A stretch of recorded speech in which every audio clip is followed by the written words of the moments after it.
Going to the other end of the spectrum, you talked of friendship merging with Sunyata, etc. In what way? What would that mean? Well, one must ask, well, what is the antithesis of Sunyata? The antithesis of Sunyata is, one could say, the ego, one's sense of separative selfhood. And in a genuine friendship, that is, so to speak, negated.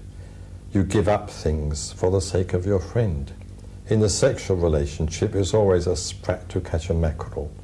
You give up something, yes, but it's in the hope of getting something much bigger and better in return. With a friend, it isn't like that. If you give up something for the sake of your friend, or you give way in connection with your friend, you give up your own will, as it were, well then you do that for the sake of the friend himself, or herself, if you're a woman.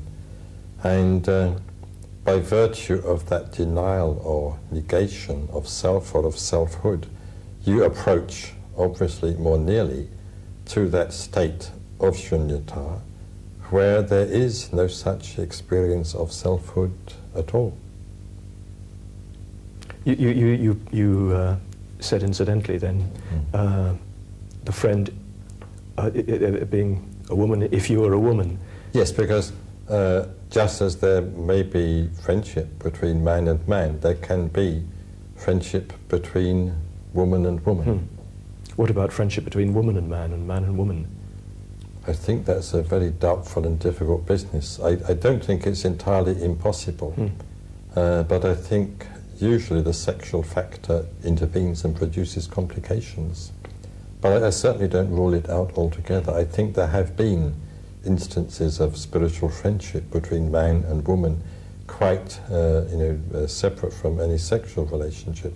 But I think those sort of friendships, historically speaking, can be counted on the fingers of one hand.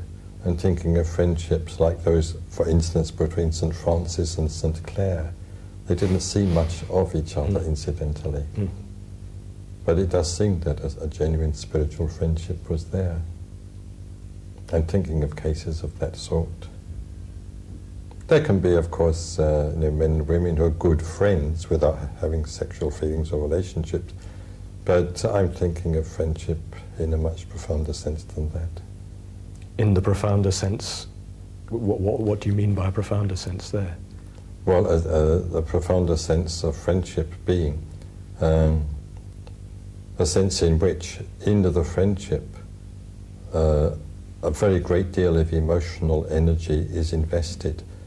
There is a genuine shared spiritual ideal towards which both of you are working, and there is a genuine interest, or a genuine willingness, I may say, to give up one's own will or one's own wishes or desires in relation to the other person, not only out of one's friendship for the other person, but also recognizing that if one does that, it will, in any case, bring one nearer to the state of selflessness, shunyata, nirvana, enlightenment, and so on.